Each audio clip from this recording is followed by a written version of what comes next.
করছে ডাম্পার মালিকদের।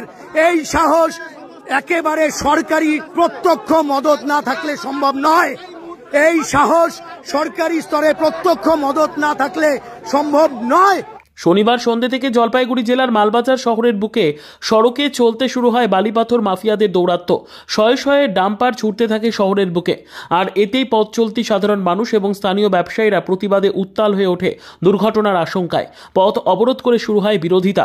এরপরেই পাল্টে যায় পরিস্থিতি। বালিপাথর মাফিয়াদের সশস্ত্র বাহিনী জড়ো হয়ে আক্রমণ শুরু করে স্থানীয় জনগণের ওপর। ঘটনার খবর পেয়ে ঘটনাস্থলে পৌঁছয় সংবাদকর্মীরা। বালিপাথর মাফিয়াদের বাহিনী ঝাঁপিয়ে পড়ে সংবাদ মাধ্যমের কর্মীদের ওপর। এই ঘটনায় গভীর রাত পর্যন্ত বেশ কয়েকজন সাংবাদিক আহত হয়ে মালবাজার হাসপাতালে চিকিৎসাধীন আছে বলে জানা গিয়েছে। পরিস্থিতি সামাল দিতে ঘটনাস্থলে উপস্থিত মালবাজার থানার পুলিশ, আর পুলিশের সামনেই চলে সাংবাদিকদের ওপর নির্মম অত্যাচার বলে অভিযোগ উঠেছে ইতিমধ্যে। পরবর্তীতে জলপাইগুড়ি সদর থেকে অতিরিক্ত পুলিশ বাহিনী পাঠিয়ে পরিস্থিতি নিয়ন্ত্রণে আনে জেলা পুলিশ। ঘটনা প্রসঙ্গে জেলার পুলিশ সুপার উমেশ খান্ডবাহালে জানিয়েছেন, কর্তব্যরত সাংবাদিকদের ওপর আক্রমণের ঘটনার নিন্দা করছে জেলা পুলিশ এবং এই ঘটনার সঠিক তদন্ত করে দোষীদের আইনের আওতায় আনা হবে দ্রুত। আমাদের এক সাংবাদিক বন্ধুকে তার আগে মারা হয়েছে, বহু সাংবাদিককে মারা হয়েছে, বহু সাংবাদিককে মারা হয়েছে। এইটা চলবে না, এটা হবে না। মালবাজারের লোক কোথায়? মালবাজারের লোক কোথায়? মালবাজারের লোক এখনো মাঠে নামছে না কেন এর বিরুদ্ধে? মালবাজারের লোক কোথায়?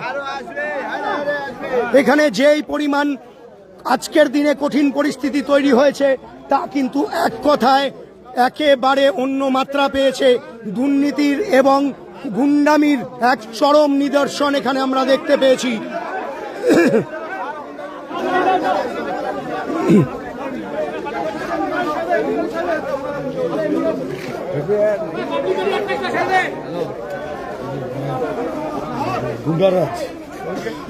এই মুহূর্তে বিজেপির মন্ডল কমিটির সভাপতি, সাংবাদিকদের ওপর আক্রমণ হয়েছে, স্থানীয় মানুষকে রীতিমতো ফেলে মারা হয়েছে, কি বলবেন?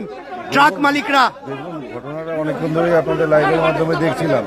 পুলিশ প্রশাসন যদি চোখ বুঝে থাকে, ধৃতরাষ্ট্রের ভূমিকা পালন করে, তাহলে সাধারণ মানুষকে এরকম দিন দেখতে হবে। এটা খুবই নিন্দনীয় ঘটনা, লজ্জাজনক ঘটনা। প্রশাসনের কাছে দাবি করছি, আপনারা উপযুক্ত ব্যবস্থা নিন এবং দোষীকে বের করুন।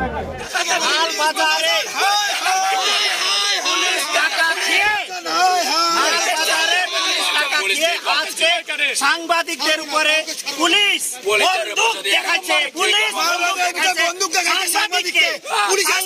বন্দুক দেখাচ্ছে। আজকে পুলিশ টাকা এত পরিমাণে টাকা খায় যে সাংবাদিকদের উপরে আজকে বন্দুক দেখাচ্ছে। এই ভাইকে, এই ভাই আমার সংগঠনের লোক, এই ভাই একজন সাংবাদিক করেছে, আমাকে দুইবার কোথায় গেছে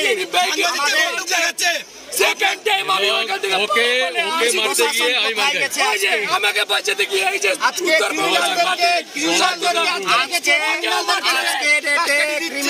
আজকে ডেটে ক্রিমিনালদেরকে পুলিশ কাস্টডিতে সেভ করে রাখে আমাদেরকে বাইরে রাখা হয়েছে, বাইরে রাখা হয়েছে। যাদেরকে ভিতরে ঢুকে রেখেছে এই কারণে কেন?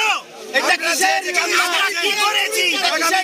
শুধুমাত্র একটা খবর সাংবাদিক বন্ধুদের মানতে চাই। কিসের জন্য? আগামীকাল সমস্ত অত্যাচার করলাম পশ্চিমবঙ্গের সমস্ত সাংবাদিকদের অনুরোধ করছি, আপনারা অনুগ্রহ করে কালকে মালবাজারে আসবেন।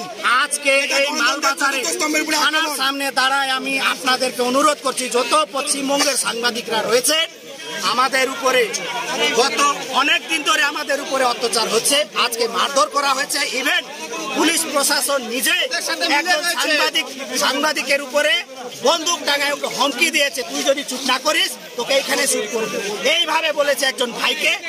আপনাদেরকে আমি রিকোয়েস্ট করছি, আগামীকাল গোটা পশ্চিমবঙ্গ জুড়ে পেন ডাউন করা হোক, গোটা পশ্চিমবঙ্গ জুড়ে কালকে আন্দোলন করা হোক। পুলিশ রীতিমতো বিশ্বাসঘাতকতা করছে আমাদের সাথে, পুলিশের সামনে প্রাণনাশের হুমকি দেওয়া হচ্ছে আমাদেরকে রীতিমতো রিভলভার দেখিয়ে। এই দুষ্কৃতিরাজ মালবাজারে আমরা কখনো আশা করিনি আমরা।